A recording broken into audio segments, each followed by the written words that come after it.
بسم الله الرحمن الرحيم.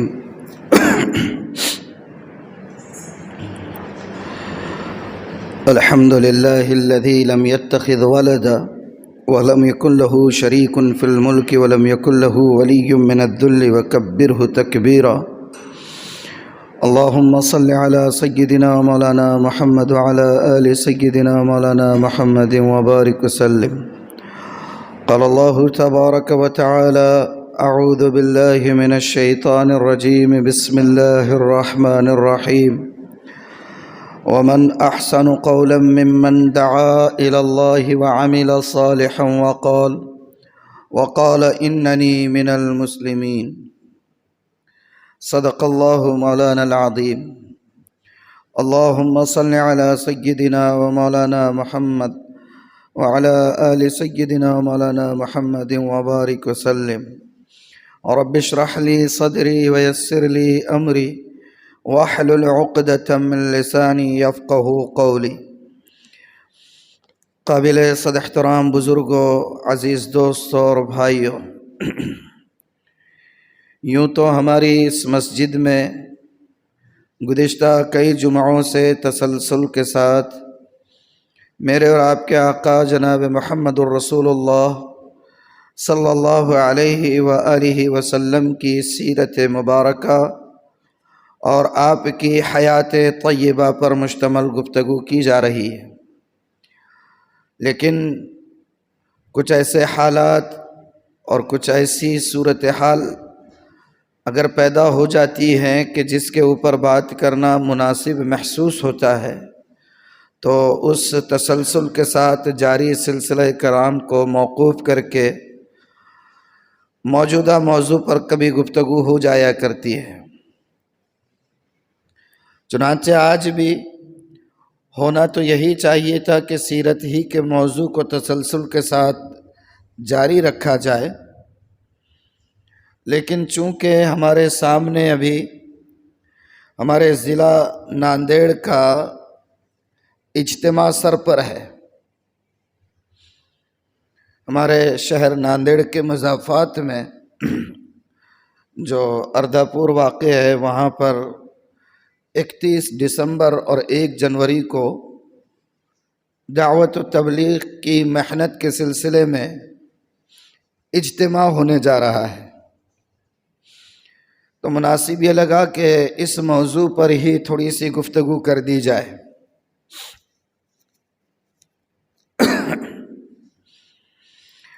ملک کے جو حالات ہیں اور ہمارا ملک ابھی اس وقت جن حالات سے دوچار ہیں، جیسی صورتحال سے ہم گزر رہے ہیں، جس طریقے سے مختلف کئی سالوں سے اسلام اور مسلمانوں کے خلاف سازشیں کی جا رہی ہیں، اسلام کو بالخصوص دیس نکالا دینے کی اسٹریٹجی اور محنتوں پر کام کیا جا رہا ہے، اسلامی شعائر کو مسلمانوں کی زندگی سے نکالنے اور کھرچنے کی پلاننگیں کی جا رہی ہے۔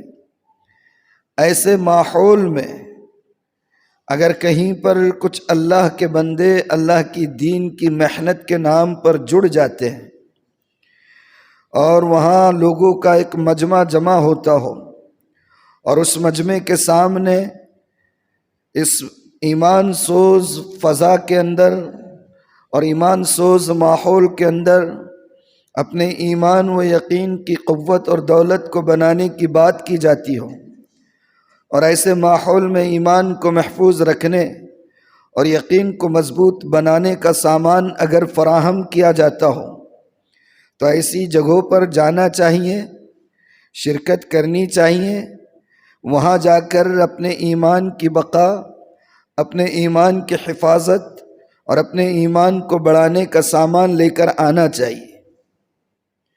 اس میں کسی مسلک یا کسی تنظیم یا کسی فرقہ بندی کی کوئی یہ نہیں ہے، کیونکہ اگر بات مسالک سے بالاتر ہو کر کی جاتی ہو، تنظیموں سے بالاتر ہو کر کی جاتی ہو اور محض اللہ اور اس کے رسول کی بات ہوتی ہو، ایمان و یقین کو بنانے کی بات ہوتی ہو، اور اس مجمع میں سیاست سے کوئی لینا دینا نہ ہو، تو ایسے عموماً مجمع اور ایسی باتیں تو اس بات کی مستحق ہوتی ہیں کہ ہر کلمہ گو اس بات کو قبول کرے۔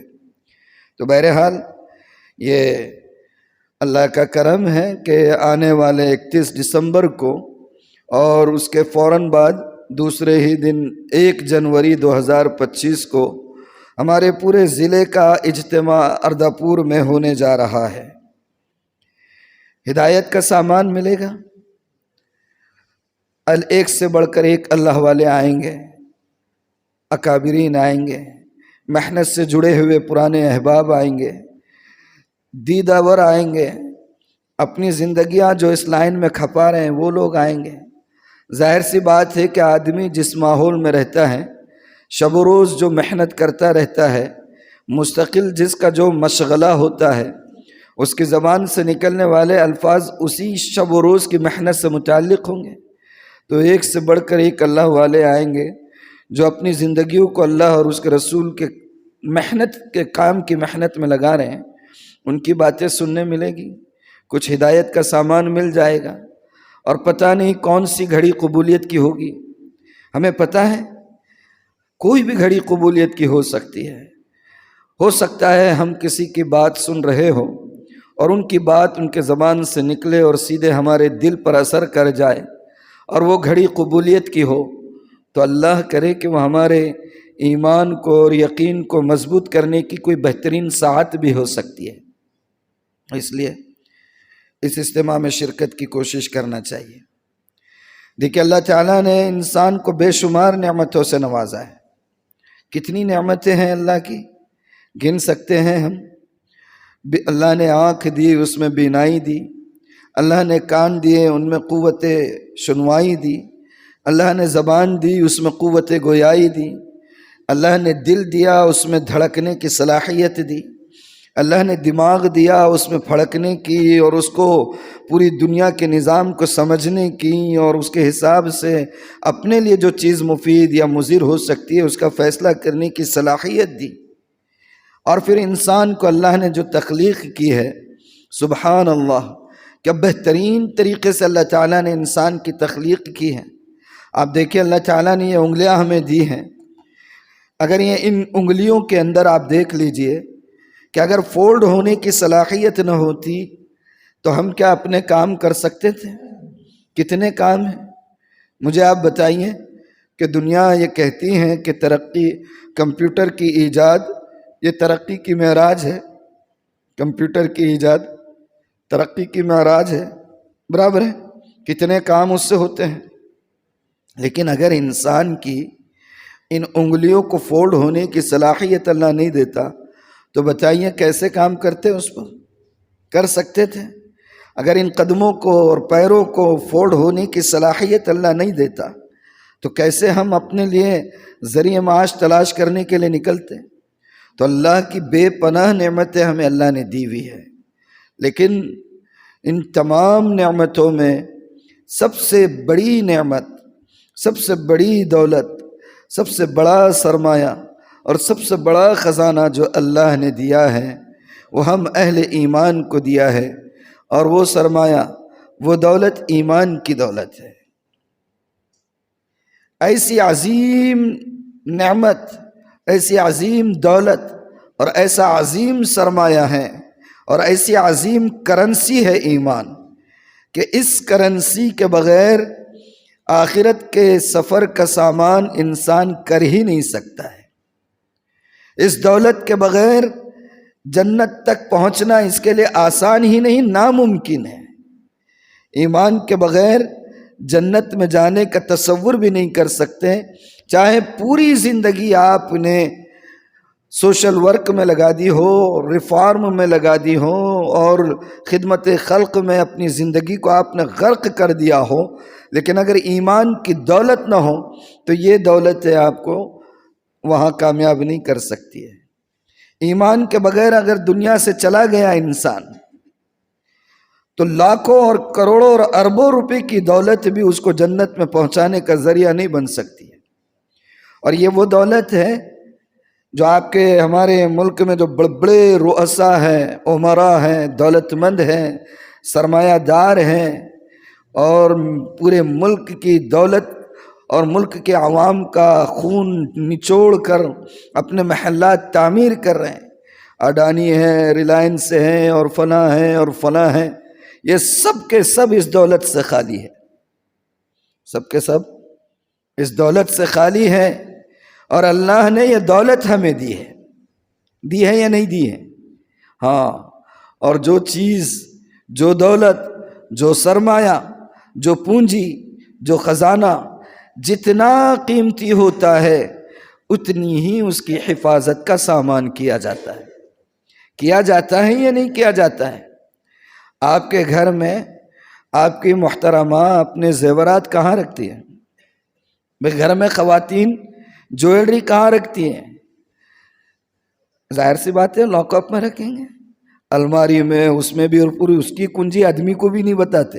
ارے نکو بھائی کب کون سے موڈ میں آ کے لے کے جا کے بیچ دیا تو شوہر کو بھی نہیں پتا تھی. اندر الماری کے اندر کے جو چور کباڑ رہتے سب کو معلوم ہے، انہوں یہ سمجھتے کس کو نہیں معلوم ہے، اندر چھپا کے رکھتے. کیوں؟ اس لیے کہ ان کی نظر میں وہ دولت قیمتی ہے، اس لیے اس کی حفاظت زیادہ کی جاتی ہے. اور میں نے ابھی بتایا اللہ نے انسان کو جتنی نعمتیں دی ہیں ان تمام نعمتوں میں، ان تمام دولتوں میں، ان تمام سرمایوں میں سب سے قیمتی دولت ایمان کی دولت، سب سے قیمتی سرمایہ ایمان کا سرمایہ، سب سے بڑی نعمت ایمان کی نعمت. تو مجھے بتائیے کہ سونے چاندی اور سکوں کی حفاظت کے لیے انسان اتنا نظم کرتا ہے کہ سب سے زیادہ محفوظ جگہ میں اس کو رکھنے کا انتظام کرتا ہے اور اس کی حفاظت کا پورا نظم کرتا ہے، تو کیا وہ دولت جو سب سے بڑی دولت ہے بغیر اس کی حفاظت کے باقی رہ سکتی ہے؟ ایمان کی دولت جو اللہ نے ہمیں دی ہے، یہ دولت بھی بغیر حفاظت کے برقرار نہیں رہ سکتی ہے. آج کے اس ایمان سوز ماحول میں کتنی ایسی خبریں آ رہی ہیں. ابھی رات میں ہم بیٹھے تھے، مغرب کے بعد ہمارے جاوید بھائی آئے ہوئے تھے، بتا رہے تھے کہ اتر پردیش میں جہاں مسلمانوں کا تناسب پورے بھارت میں سب سے زیادہ ہے، بھارت کی دیگر ریاستوں کے مقابلے میں اتر پردیش میں مسلمانوں کا تناسب بہت زیادہ ہے. اس کے باوجود وہاں پر لوگ، پڑھے لکھے لوگ، تعلیم یافتہ لوگ، باشعور لوگ اپنے نام تبدیل کر دے رہے ہیں. کیوں؟ کہ بھئی کاروبار میں اس لیبل سے، اس نام سے، اس شکل سے، اس حلیے سے نقصان کا اندیشہ ہو سکتا ہے. حکومتوں کے جو شکنجے کسے جا رہے ہیں اسلام اور اسلامی شعائر کے خلاف، تو اس سے ڈر کر لوگ اپنی شناخت تبدیل کر رہے ہیں، اپنے مذہب سے آزاد ہونے کے لیے پر توڑ رہے ہیں. تو ایسے ایمان سوز حالات میں ابھی آپ دیکھیں، میں آپ کے سامنے پورا منظر لانے کا وقت نہیں ہے، کیا درگت بنائی جا رہی ہے. پورے 2014 کے بعد سے لے کر مستقل حکومت جو اقتدار میں پہنچی ہوئی ہے، ان کا نشانہ بھارت کے تمام کمیونٹیز میں صرف ایک کمیونٹی ہے، اور اس ایک کمیونٹی کے لوگ بھی ان کا ٹارگیٹ نہیں ہے. اگر اس کمیونٹی کے لوگ ان کی بولی بولنے لگ جائے، وہ آپ کو پروٹوکول دیں گے، وہ آپ کو رعایت دیں گے، وہ آپ کو سر آنکھوں پر بٹھائیں گے. اور دنیا نے دیکھا ہے کہ جب جب ایمان کے ڈاکہ ڈالنے والوں کی بولی بولنے والے لوگ اٹھے ہیں، وہ اگر اسلام اور مسلمانوں سے تعلق بھی رکھتے ہیں، تو ان ڈاکوؤں نے ان لوگوں کو سر پر بٹھایا، پوری مراعات دی. تسلیمہ نسرین ہے، سلمان رشدی ہے، وسیم رضوی ہے، اور کتنے ایسے اینکرز ہیں جو اسلام کے خلاف، مسلمانوں کے خلاف، قرآن کے خلاف، جناب رسالت مآب صلی اللہ علیہ وسلم کے خلاف اگر ذرا سی ہرزہ سرائی کر دیں، لوگ ان کو سروں پر بٹھاتے ہیں. حکومتیں ان کو وہ پریولیجز دیتی ہیں جو پریولیجز کسی ملک کے اندر کسی منسٹر کو دیا جاتا ہے. جو رعایتیں، جو مراعات، جو خصوصی درجہ وزراء کو دیا جاتا ہے، ان کی حفاظت کا ایسا سامان کیا جاتا ہے۔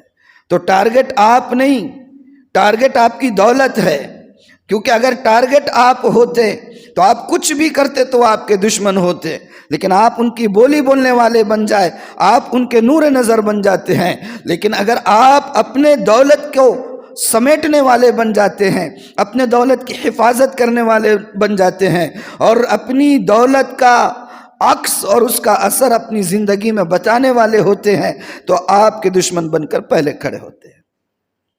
تو اس ایمان سوز فضا میں، اس ایمان سوز ماحول میں سب سے زیادہ ضرورت اس بات کی ہے کہ ہم اپنے ایمان کی حفاظت کی فکر کریں۔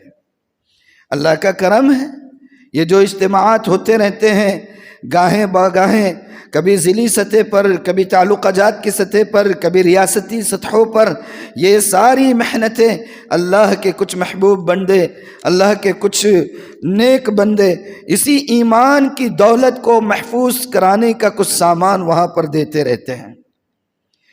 بعض لوگوں کے ذہنوں میں خیال آتا ہے، ٹھیک ہے، مخلصانہ آتا ہے، کوئی تنقیدی بات نہیں ہوتی ہے، وہ سوچتے کہ بھئی اجتماعات کی کیا اہمیت ہے، اس کی کیا افادیت ہے، اور وہاں جا کر کیا ہونے والا ہے۔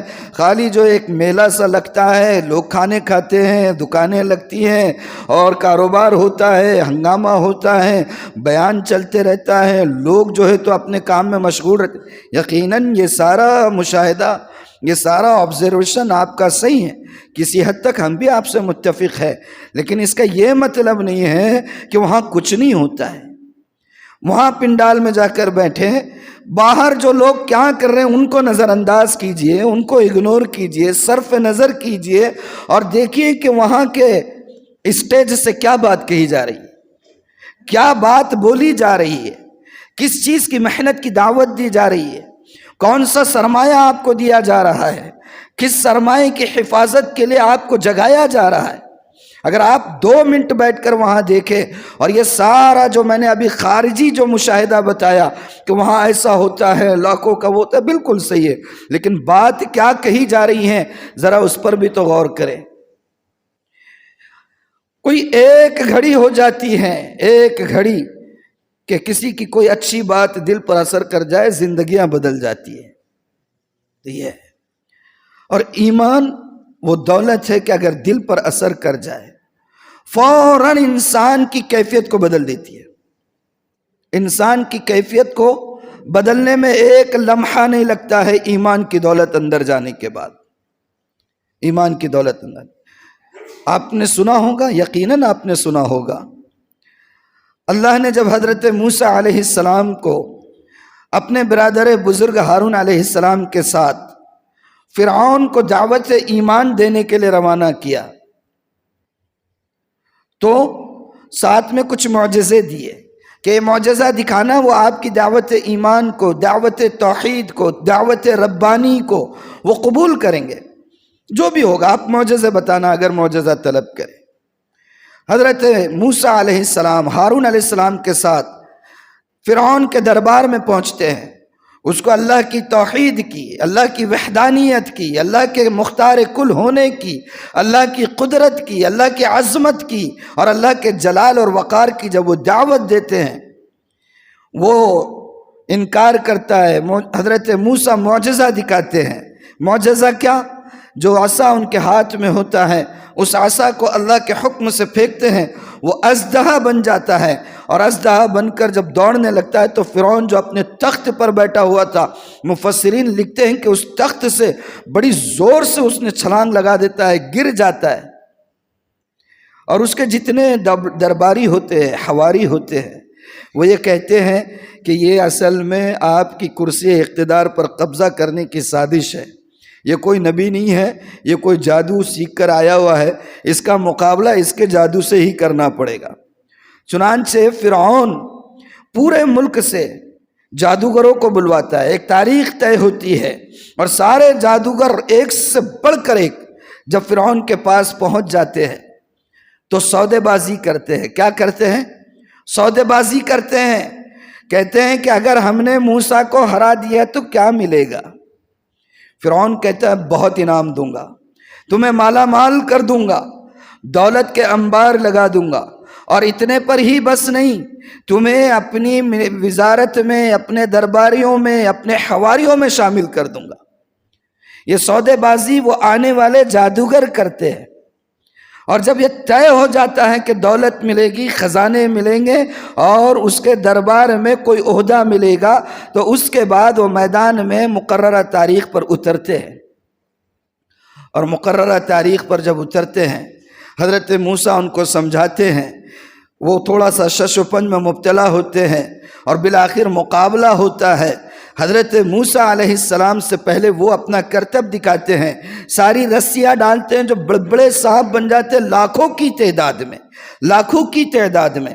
حضرت موسیٰ ایک عصا پھینکتے ہیں، وہ ایک عصا ان لاکھوں کی تعداد میں موجود سانپوں کو ایک لقمے میں نگل جاتا ہے۔ سارے جادوگر یہ احساس، ان کو یہ سمجھ آ جاتی ہے کہ یہ جادو نہیں ہے، یہ اللہ کا معجزہ ہے جو موسیٰ کے ذریعے سے اللہ نے دکھایا ہے۔ وہ فوراً ایمان کی دولت کو اپنے سینے سے لگا لیتے ہیں۔ ابھی سودے بازی کر رہے تھے، رقومات طے ہو رہی تھی کہ اگر ہم نے موسیٰ کو ہرا دیا تو کیا ہوگا، اس نے ساری چیزیں طے کر دی، ایمان اندر گیا، سارے کے سارے جادوگر سجدے میں پڑ گئے اور حضرت موسیٰ پر ایمان لائے۔ فرعون کہتا ہے کہ اگر ایمان سے نہیں پھرو گے، موسیٰ کی بات کا انکار نہیں کرو گے، تو ایک دایاں ہاتھ تو دوسرا الٹا پیرا آپ کا کاٹ دوں گا، اور یہ اس پر بھی بس نہیں، تمہیں جو ہے کھجور کے اونچے درختوں کے اوپر سولی پر لٹکا دیا جائے گا۔ کوئی وقت نہیں گزرا، 1 ہی منٹ کا وقت ہوا ہے، ایمان اندر گیا ہے۔ وہ لوگ کہتے ہیں کہ فرعون جو کرنا ہے کر لے، تو جتنا کچھ کر سکتا ہے وہ بس یہیں کی زندگی تک محدود ہے، اس کے بعد تو ہمارا کچھ نہیں بگاڑ سکتا۔ ایمان کی دولت یہ ہوتی ہے۔ ہم تو ماں کے پیٹ سے ایمان والے پیدا ہوئے ہیں۔ ہمارا ایمان ہمیں حرام کمائی ہاتھ میں لینے سے نہیں روکتا ہے، ہمارا ایمان ہمیں بد نظری سے نہیں محفوظ رکھتا ہے، ہمارا ایمان اگر موقع ملے تو چوری سے، جھوٹ سے اور خیانتوں سے، معاملات میں ہیر پھیر سے، شادی بیاہ میں اور دیگر خاندانی امور میں رسالت مآب صلی اللہ علیہ وسلم کی سنتوں کو پیچھے نہیں ڈالنے بلکہ ان کا جنازہ نکالنے سے نہیں روکتا ہے۔ تو کیسے چلے گا؟ تو یہ ایمان جنت میں لے جائے گا؟ اس ایمان کے ذریعے سے ہم جنت میں جا سکیں گے؟ اس ایمان کے ساتھ رسالت مآب صلی اللہ علیہ وسلم کا ہم سامنا کر سکیں گے؟ نہیں کر سکیں گے۔ یہ عظیم دولت جو اللہ نے دی ہے، اس عظیم دولت کو مستقل بچائے رکھنے کی ضرورت ہے۔ ایمان جب آپ کو ایک شکل میں ملا ہے، میں اس منبر سے بیٹھ کر بول رہا ہوں کہ اس شکل میں آخر تک باقی نہیں رہتا ہے۔ اللہ کے رسول نے خود فرمایا ہے، الایمان ینقص و یزید، ایمان گھٹتا بھی ہے، ایمان بڑھتا بھی ہے۔ ایمان ایک حال میں نہیں رہتا ہے، ایمان کو بڑھاتے رہنے کی ضرورت ہے، ایمان کو بڑھانے کا سامان لیتے رہنے کی ضرورت ہے، ایمان کی اس ایمان سوز فضا میں حفاظت کا سامان کرنے کی ضرورت ہے۔ ہر کام جو اس کو تقویت پہنچاتا ہو، ایمان کو مضبوط بنانے کا، وہ کام ہمارا کام ہے، سر آنکھوں پر قبول ہے۔ کسی کام کا بھی جو للہ فی اللہ، اللہ کی رضا کے لیے کیا جاتا ہو، اس کا انکار نہیں کرنا چاہیے۔ یہ جو اجتماعات ہو رہے ہیں، اللہ ان کی عمروں میں برکت عطا فرمائے، جو اخلاص کے ساتھ للہ فی اللہ کام کرنے والے ہیں، اللہ ان کی عمروں میں برکت عطا فرمائے۔ اخلاص بہت ضروری ہے۔ اخلاص، یہ جتنی دعوت پوری دنیا میں آپ کو نظر آ رہی ہے اسلام کی، یہ پوری محنت جو آپ کو نظر آ رہی ہے اسلام کی، ایمان کی، اور یہ پورے میں آپ اور پوری دنیا جو کلمہ گو نظر آ رہی ہے، یہ ہمارے اکابرین جناب رسول اللہ صلی اللہ علیہ وآلہ وسلم اور ان کے بعد صحابہ کرام اور پھر تابعین، تبع تابعین، علماء، محدثین، فقہاء اور رجال کار، بزرگان دین اور دنیاوی کام کرنے والے جو شریعت اور سنت کے مطابق کام کر کے انہوں نے لوگوں کو اسلام کی طرف متوجہ کیا، یہ ان کی محنتوں کا نتیجہ ہے جو ہم دیکھ رہے ہیں، جو اخلاص کے ساتھ کیا گیا۔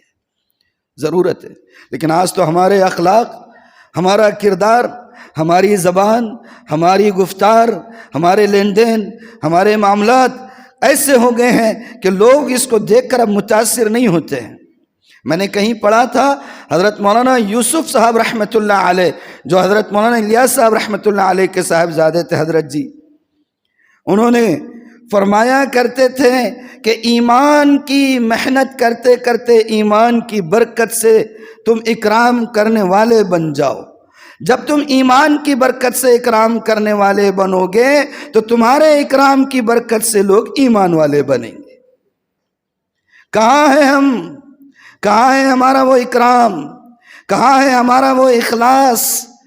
اخلاص ایسا کہ اللہ کی رضا کی خاطر اگر کام کر رہے ہو تو ذاتی نقصان ہو اس کو انگیز کرنا، منصب جاتا ہو اس کو انگیز کرنا، اور عہدہ جاتا ہو اس کو انگیز کرنا، اللہ کا کلمہ بلند ہونا، یہ اخلاص حضرت مولانا الیاس صاحب رحمۃ اللہ علیہ، اللہ ان کی تربت کو ٹھنڈا رکھے، ان کی قبر کو ٹھنڈا رکھے اور کروڑوں رحمتیں نازل فرمائے۔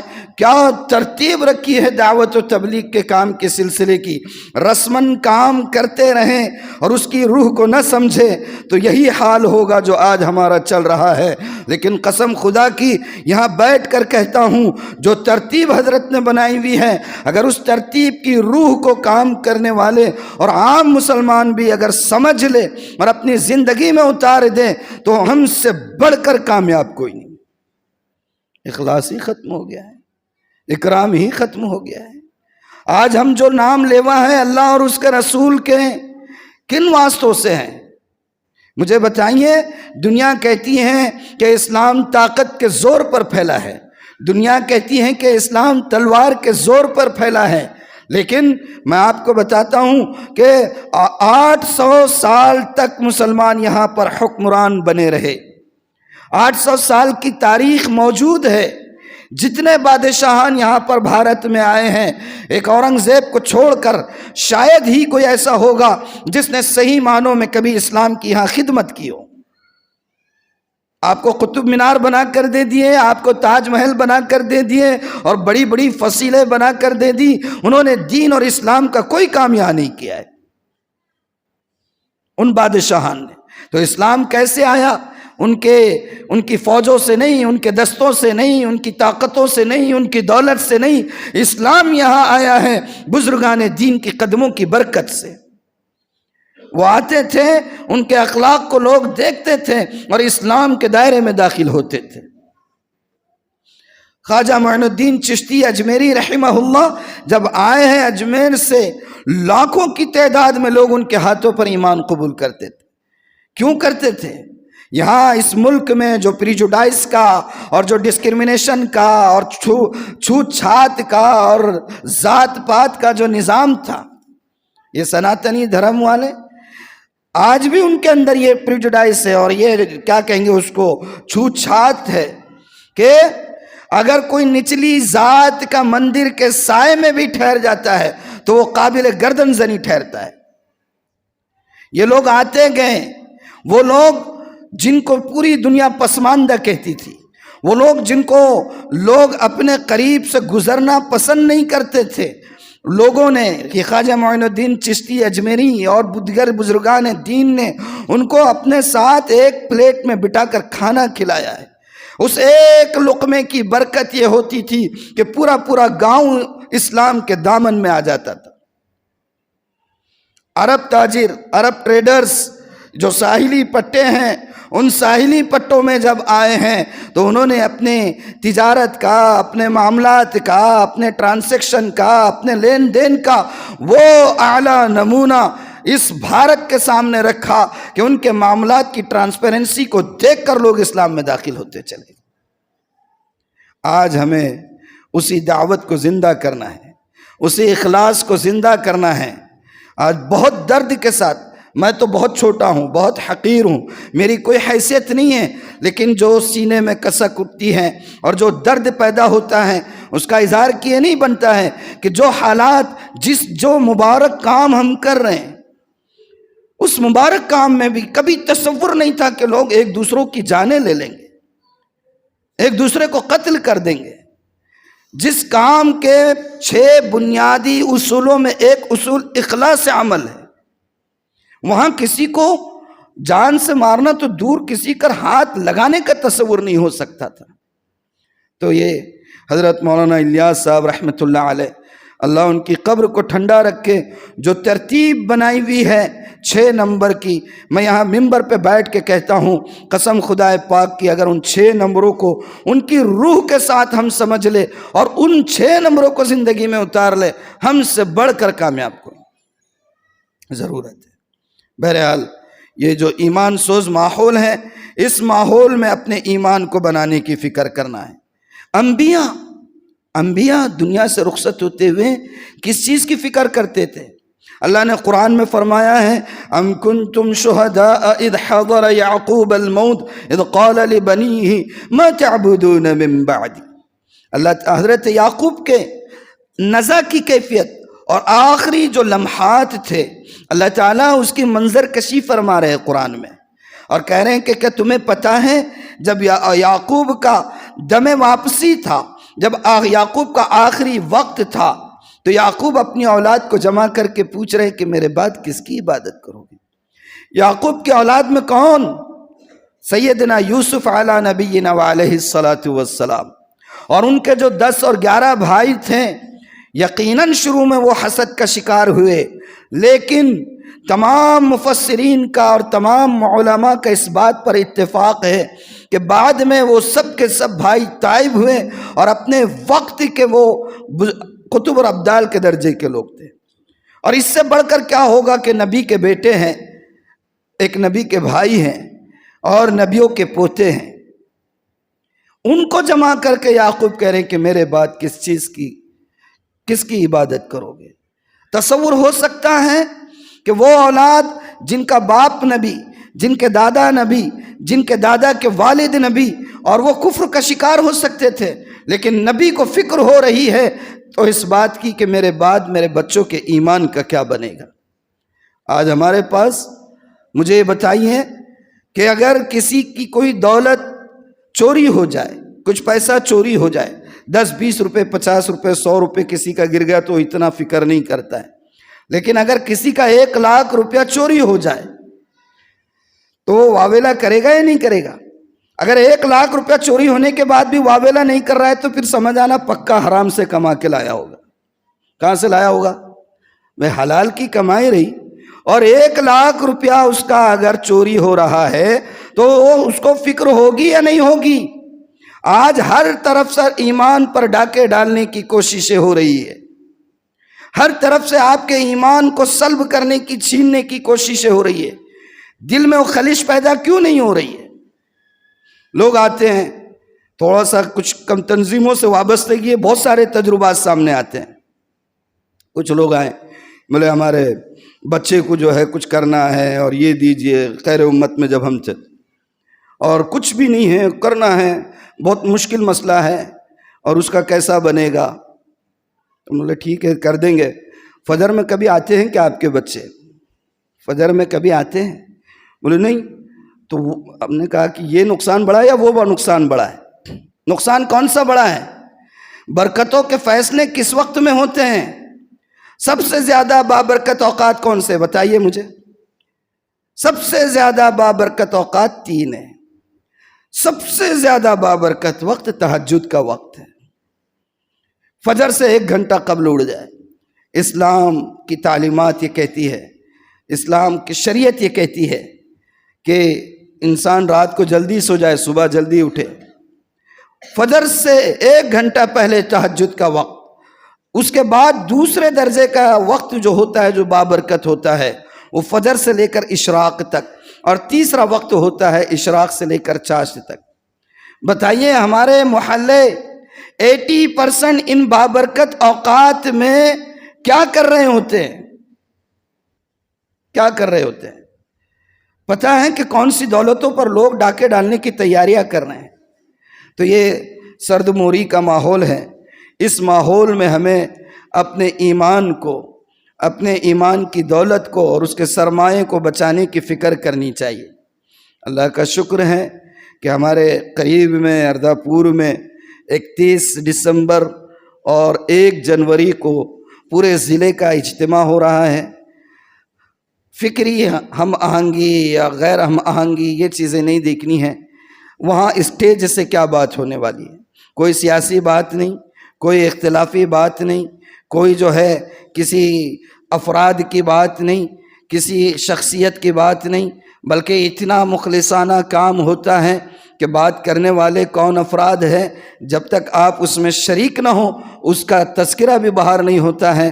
تو وہاں جائے، اللہ کے نیک بندے آتے ہیں، ایمان کے سرمائے کی حفاظت کا سامان کیا ہو سکتا ہے وہ تقسیم ہوتا ہے، اس دولت کو بٹورنے کی، اور اللہ کے راستے میں اگر اللہ نے توفیق دیا تو نکلنے کی بھی کوشش کریں۔ دیکھیے انسان کے اندر اعمال پر ترغیب ماحول سے بنتی ہے۔ کس سے بنتی ہے؟ تھیوری سے چیزیں نہیں ہوتی ہے، کبھی بھی تھیوری سے انسان بہت زیادہ نہیں سیکھتا ہے، پریکٹیکل اور دوسروں کو کرتا ہوا دیکھنے سے انسان کے اندر ترغیب پیدا ہوتی ہے۔ تو مبارک موقع ہے، بہترین موقع ہے، اپنے ایمان کی حفاظت کا سامان کرنے کا موقع ہے۔ تو میری یہ درخواست ہے کہ زیادہ سے زیادہ شریک رہے، لیکن شریک کیسے؟ وہ جو میں نے اپنی بات کے دوران کچھ باتیں کہی کہ بھئی وہاں جا کر بازار لگتا ہے، دکانیں لگتی ہے، کھانے پینے کے ہو رہے ہیں، کپڑوں کے ہو رہے ہیں، اور لوگ خریدی کر رہے ہیں، ادھر بیان چل رہا ہے اور ادھر ہنگامے ہو رہے ہیں، تو پھر اگر یہی کرنا ہے اگر، تو پھر ہم اپنے مقام پر بہتر ہیں نا۔ پھر وہاں جائے، یہ ضروریات کی چیزوں کو ضروریات کے دائرے میں رکھے۔ کھانا ایک ضرورت ہے انسان کی، اس کو ضرورت کے دائرے میں رکھے وہاں جا کر، اور دوسرے تقاضے ہیں ضروریات کے ہیں، ان کو ضرورت کے دائرے میں رکھے۔ جس مقصد سے جانا ہے وہ کام کرے، وہ کام کریں گے تو کچھ دولت ہاتھ آئے گی، اور اگر وقت ضائع کرو گے تو پھر کچھ ہاتھ نہیں آنے والا ہے۔ کریں گے انشاءاللہ۔ اور کیا ہے، کچھ اعلان ہے اس سلسلے میں؟ آ جائیے نا، آ جائیے۔ کس چیز کا احتیاط؟ ہاں بھئی ویسے آپ لوگ کریں گے ہی، لیکن ظاہر سی بات ہے پورے ضلع کا اجتماع ہے، ٹریفک وغیرہ کا بھی نظام بہت کچھ اس سے متاثر بھی ہو سکتا ہے۔ تو آپ ایک تو پہلی بات یہ ذہن میں رکھیے کہ راستہ ماشاء اللہ ہو گیا ہے، اور جتنا ماشاء اللہ راستہ ہوتا جاتا ہے ایکسیڈنٹس کے ریشو بھی اتنے ہی بڑھتے ہیں۔ خوب بھگاتا رہتا ہے بندہ، اچانک سامنے کوئی کھڈا آ جاتا ہے، پتہ نہیں چلتا ہے، اور گاڑی دھڑ سے اڑ جاتی ہے۔ سامنے سے کوئی آ سکتا ہے، ٹھیک ہے ارداپور کا راستہ بھی ون وے ہے، لیکن گاڑی بھی احتیاط سے چلائے۔ پارکنگ کا جہاں نظم ہوگا، ذمہ دار جہاں اشارہ کرے اس کا خیال رکھے تاکہ بد نظمی پیدا نہ ہو۔ بہت سے احباب آتے ہیں، جو سہولتیں کی جاتی ہے وہ سہولتیں دراصل ہمارے لیے کی جاتی ہے۔ ہم وقت پر جاتے برابر تھوڑی سی سہولت دیکھتے ہیں، لیکن اس تھوڑی سی سہولت کے چکر میں نکلتے وقت بہت بڑی پریشانی کا سامنا ہوتا ہے۔ تو جو ہدایات رہے گی، جو انسٹرکشنز رہیں گے اس کو بھی فالو کرے، خود بھی پہنچے، احباب کو بھی جوڑے۔ اور کچھ ہے؟ اور کچھ ہے؟ ہاں ٹھیک ہے، وقت وہاں جا کر ضائع نہ کرے۔ اللہ تعالی ہمیں اپنے ایمان کو بنانے، ایمان کے سرمائے کی حفاظت کا سامان کرتے رہنے کی توفیق مرحمت فرمائے۔ وآخر دعوانا الحمدللہ رب العالمین۔ سنتیں پڑھ دو۔